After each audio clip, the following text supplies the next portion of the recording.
What is up, everybody? It's your boy Shazwiyt, and welcome back to another video.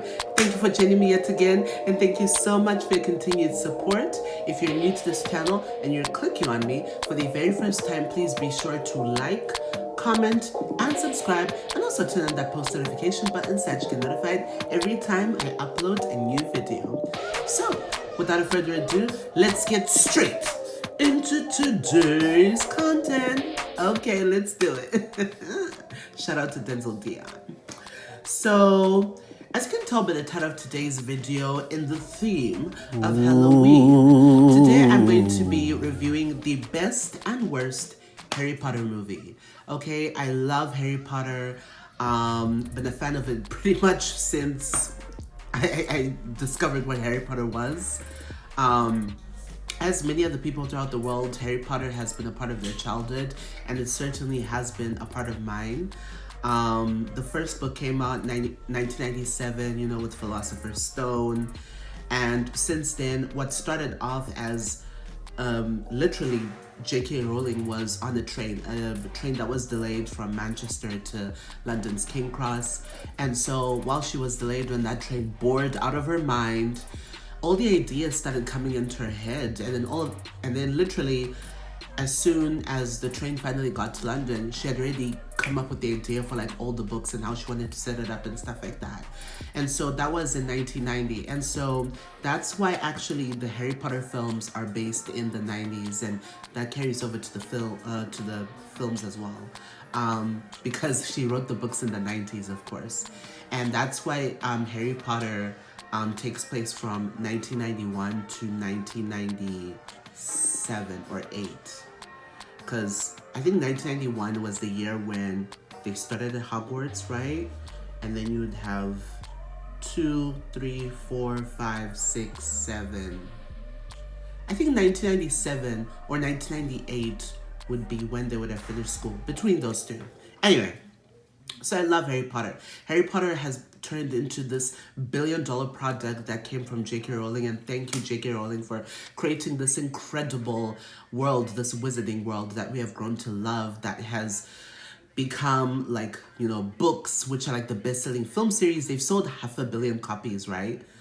Guys, like 500 million copies, y'all, like seriously, it's amazing. Books, movies, which is what we're talking about today, theme parks, games, Legos, toys, anything you can think of. It's a huge franchise, grossing over $25 billion or so. Even the films themselves, have done really well. That's why I want to talk about them, because I feel like the films are what really introduced people to Harry Potter more. And also, J.K. Rowling also became the very first author, like billionaire author. So literally becoming an author because of your books. And obviously some of the money obviously came from like the movies and stuff like that, but mainly her books. It's incredible, man. Like, wow. And she donated most of her money to charity. She's not a billionaire anymore because she donated so much of her money, and that is so nice of her. She's so sweet.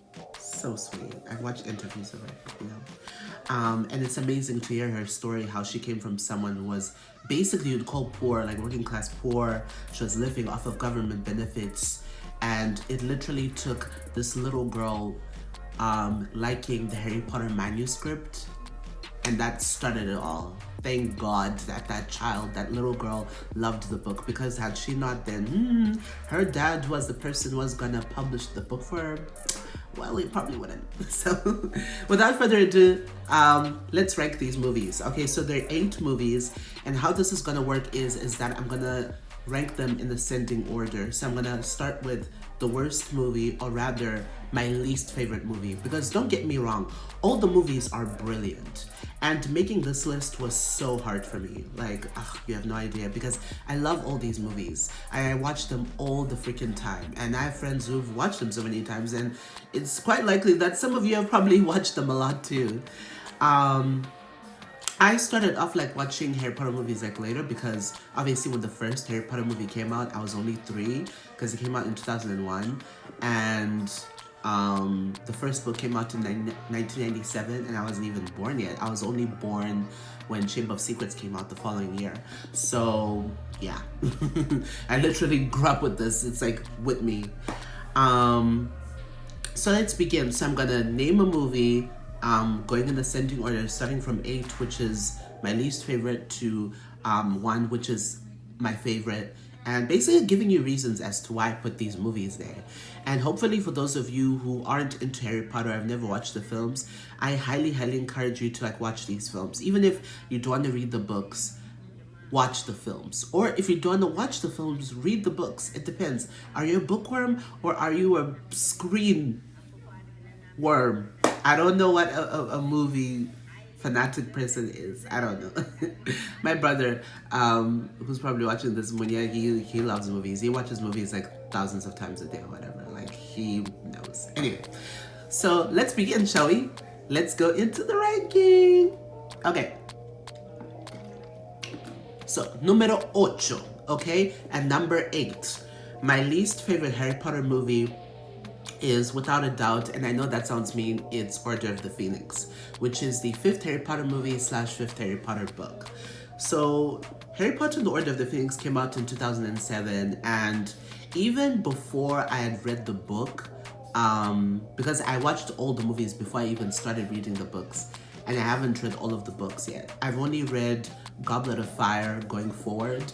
Right now I'm reading Harry Potter and the Cursed Child. So the only books I'm left with are the first 3, which is The Philosopher's Stone, Chamber of Secrets, and Prison of Azkaban. Whereas Americans, I think in America the book was published as Sorcerer's Stone. But anyway, it's Philosopher's Stone.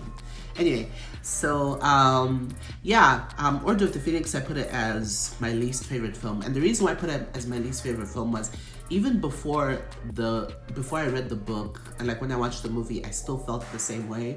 Because I just felt like it was more drama than action.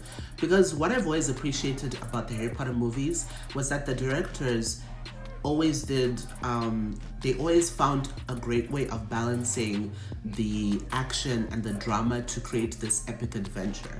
In it you find comedy, sometimes you find romance, but mostly it's like action and adventure, and it's like these kids, you literally see them grow up. We've grown up with them through their adolescence, and they're facing all of these challenges, and it's crazy because they're so young and there's so much they don't know, but there's so much that they have to know in a short period of time, because throughout the books and the movies, Harry Potter, we as the audience are being built up to, the final fight against Voldemort. So, yeah, I just felt like this movie fell short of the magic that the first 4 films had. You know what I mean? I just felt like it was just a bit too dramatic. Now, I love the film. And, it was so sad what happened at the end. That battle was intense. I loved the battle, like, with how they portrayed, like, Dumbledore versus Voldemort, because obviously they're the 2 most powerful wizards in the world. So it's awesome to see, like, the darkest wizard against the brightest wizard and the elder one and everything. I think they portrayed it spectacularly. And Umbridge was, I hated her, but the actress who played her was spot on. The fact that everyone hates her so much shows how good of an actress she was. The acting was on point. Cinematography is always, great with Harry Potter movies. The only issue was just how, it was. The disappointing thing was that they didn't even put Quidditch stuff in the movie. Like, it just was too dramatic for me, and it just, I don't know. I just feel like it focused on certain things, and it wasn't balanced. I feel like it wasn't balanced. It did well in terms of going deep into the story and those issues, which I get, but there was so much more that they could have gone into. Like, Order of the Phoenix is probably, before Half-Blood Prince was my favorite book, but I think I'll say Order of the Phoenix is my favorite book. And it's the biggest one. I read that and it was amazing. I loved it. And there were so many scenes in the book that weren't put in the movie that I felt like you could have put this, like the Quidditch stuff. There wasn't even any Quidditch stuff from what I remember from Order of the Phoenix. Maybe there was, if there was something, it was probably like some little thing, because damn. Yeah, there was, the final scene where, the Order of the Phoenix are fighting against the Death Eaters, that scene was intense. And there was even a rotating room in the book, and how that scene was like, made out, and how in the ministry there are all these weird rooms, and there was like a part in the book where it talked about how they were like these tubs and these tanks which were filled with like juice, and like there were brains in them, and the brains had tentacles. Like it was so creepy, but I loved it. Like the book, like I'm telling you, like so many of like these scenes could have literally been put in the movie and made the movie 1,000 times better. I'm telling you, if the film was as good as the movie, Order of the Phoenix would have easily for me been the best movie. It had so much potential, and it's just so disappointing that they didn't put a lot of what was in the book in the movie. I just hate that, and just chose to focus on certain things. David Yates, who is the director of this, and he directed all the Harry Potter films going forward. So from Order of the Phoenix up to Deathly Hallows. I don't know what you were thinking with this film, but bruh, it didn't click for me. It's a great film, but I'm like, it could have been so much better. Anyway, so that's why I put it at the bottom. There was also a great scene in the book where like in the Order of the Phoenix, Harry, Ron, and Hermione, and like everyone in their year are doing their owls, which are like the wizarding examinations, the really important ones, because you have to pass these to go forward and finish your last 2 years of school. So they were doing their astronomy exam. So you have to do it at night, and they had to observe the stars. So they were outside doing their astronomy exam, quiet night. And then literally there's a battle that ensues, like just, within 100 feet of them or something. Like you can literally see everything that's going on. Basically, while like the ministry or someone like came to collect Hagrid, and McGonagall came out there, and she was like, "Stop it! How could you do that?" And then she started battling them, and they petrified her, and it was crazy. And it's like, you're doing an exam, but you're literally seeing like your professors battling it out on the field, and it's like, what the fuck?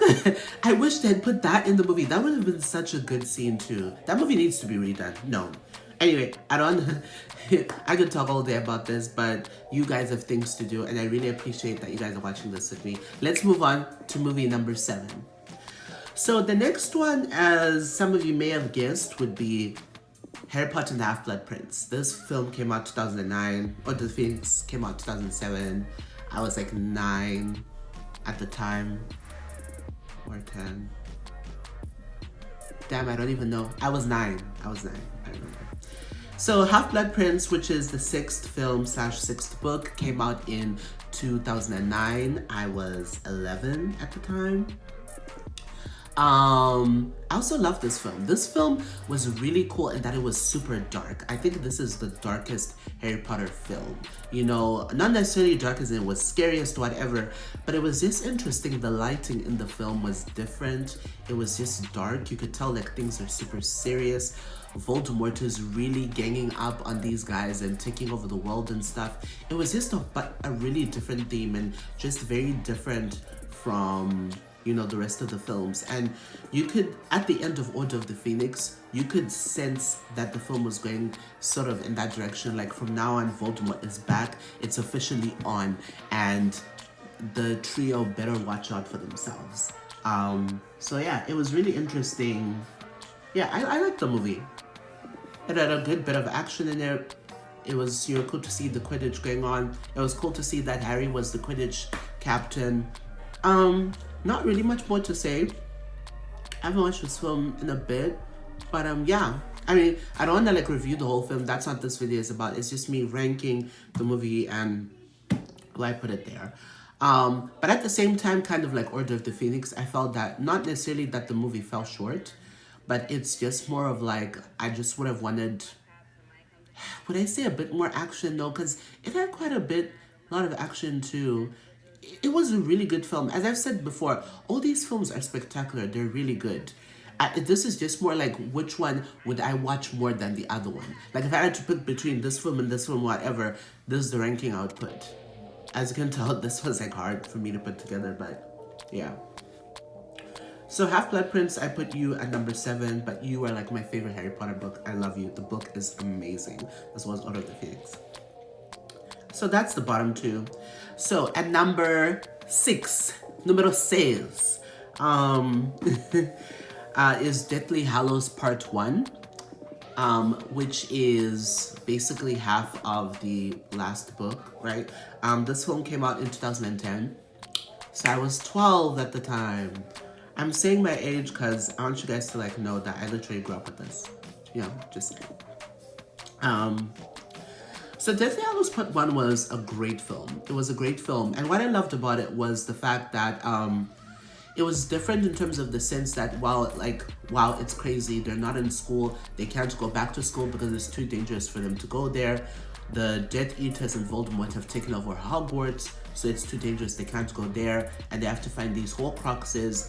And it was just very, the pacing of it felt very dangerous. Deathly Hallows Part 1 as well as Part 2 felt, it gave a lot of anxiety because it's like, this is the last part of the series, you know, of the films. Like, these are the last films. And I love how David Yates, this was a brilliant idea. I love how he chose to split, because it's only one book. There isn't a Deathly Hallows Part 1 and 2 book. It's just one book. But he chose to split the film. And I'm super happy he did that because he obviously knew that there was a lot of stuff to cover in the book. So he wanted to like make sure fans, you know, could watch one half of the movie, like one half of, you know, whatever, and have that own movie and then take a break and then prepare for the last thing just to give us a treat. You know what I mean? But in essence, all the Harry Potter books could be split into their own parts because there's always a lot going on. Yeah, so I loved the film. You know, lots of great stuff happened, and you know, it was very grim, and just the fast pacing of it, finding these Horcruxes. But yeah, it was cool. I loved it. Okay, so at number 5, numero 5, is Prisoner of Azkaban. So Prisoner of Azkaban, I would put at number 5. Prisoner of Azkaban was an amazing film. Everyone loves Prisoner of Azkaban. A lot of people say Prisoner of Azkaban is actually their favorite, if it's your favorite. I totally get why. I remember when I first watched this film, like we had the DVD at home, and it was amazing because it's like it's the horror Harry Potter film. Like, it was horrific, you know, with the Dementors and just the tone of it all. And I loved how each film had like its different tone. So I really give credit to Alfonso Cuarón, who is a Mexican director. He's directed other great films like Gravity and all that. He directed this film. And you could tell this guy knew what he was doing. Like, this film was amazing. You know what I mean? It was incredible. I loved it. This one came out 2007. No, 2004. Sorry. That one came out 2004. So I would have been like 6. Yeah. That was just when I was like 6, 7. Around there. Yeah, but it was a great film. I loved it. I loved how it was horror. I loved the Dementors. It was all cool. It was perfect. What you'd want from... This was literally a perfect movie. It was perfect. There really isn't any criticism for me, really. You know, I loved it. Not much more to say. My third favorite, and number 3, now we're getting closer to which one's my favorite, is Deathly Hallows Part 2. Now, picking position 2 and 3 was the hardest part, because already when I was filming this video and planning it out, I knew my number 1, my favorite film, and my least favorite. I automatically knew those. The movies in between, ranking those, that was the harder part, especially position 2 and 3, because it was between these two films. So Deathly Hallows Part 2, I put it at number 3. I loved Deathly Hallows Part 2, you know. What's not to love about it? It's the last Harry Potter film. The only criticisms that I could have about it, other people could have about it, is probably I was talking to my brother and he was like, I wish the battle between Harry and Voldemort was longer. I wish it was more intense. I wish it was just, I mean, it was great the way they did it, but he just wishes it was longer. It could have been depicted a little differently or just a bit harder. I thought the film was great. I thought the pacing was, you know, good. It made sense. It's the Battle of Hogwarts. People died. You know, was it Fred or George? I think it was Fred. It was so sad, you know. Lupin and Tonks died and, you know, all this crazy stuff. It was intense, man. It was a battle. What do you expect? It was dirty. Everyone is screaming and it's like, ugh. You know, and you have the last part of the movie where you see Harry and his kids and, you know, they're going to Hogwarts. It was sweet. I loved it. I felt like it was a great end to, you know, to this incredible world, this incredible fantasy world. And I'm happy that Harry broke the Elder Wand and didn't use it, because it would have been tempting to do stuff with it. Because either way, someone was going to have that wand and try to wreak havoc on people. So it's good that he broke it and that it's not working.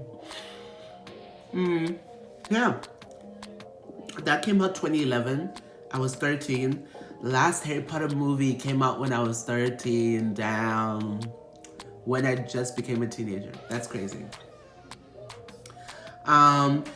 So, drum roll please for number 2, because you obviously know which one's number 1 when I say it. Number 2 is Chamber of Secrets, the second film / book. I love Chamber of Secrets. Chamber of Secrets was amazing. For me, it was the scariest Harry Potter film because it had giant spiders in it, and that's the only thing ever in Harry Potter films that has creeped me out, is the giant spiders, okay? It's hard for me to watch that scene on my own. I could, if I had something to cover, but it's still tough though. But I loved it. I loved that scene. And because it scares me, makes it more inviting. It was a perfect film. I think what I also loved about Chamber of Secrets was the fact that, as another friend of mine told me, he said that the first 3 or 2 films are the ones that most accurately depict the books. So obviously I'm not surprised that this film was incredible, and thank you J.K. Rowling for being involved in the production of these movies, which is obviously what made it good too. Because if he left it up to those directors on their own, they would have messed it up even more. So I feel like that. Chamber of Secrets, also what I loved about it was, I remember I used to play the video game on PS1, you know, and it was, I just loved it. You know, what I loved the most about it was the fact that it was a step above from the first movie. Oh guys, oops, I missed the whole one. Sorry, at number 4 is Philosopher's Stone, the first movie, which came out in 2001 when I was 3. I love that movie, amazing. Sorry, I had to put that out there. I realized I skipped it, okay? So Philosopher's Stone is at number 4, and number 3 is Deathly Hallows Part 2. Then at number 2 is Chamber of Secrets, which is the second movie. I loved it, came out 2002, I was 4, and yeah, I loved it. It was amazing. Not much more to say. Then, at number 1, as you've guessed at this point, if you know the films, is Goblet of Fire. This book is on fire. Okay, so Goblet of Fire, which came out 2005 when I was like 7, is freaking amazing. I love it.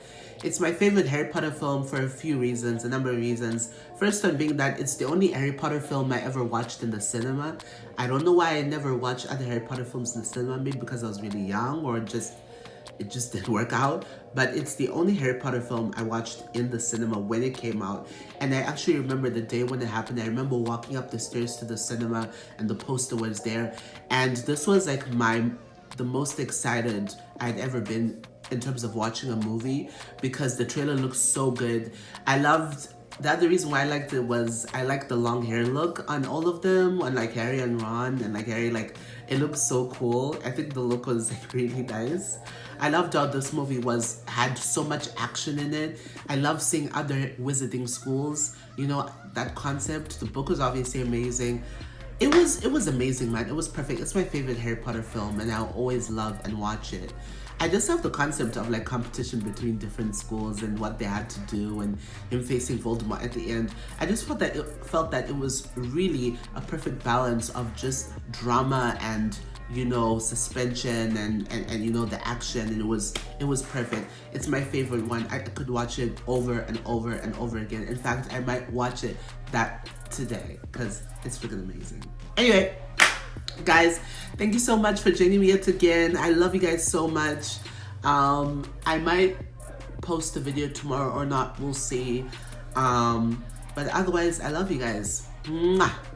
And with that being said, I am out. Shazwiyt.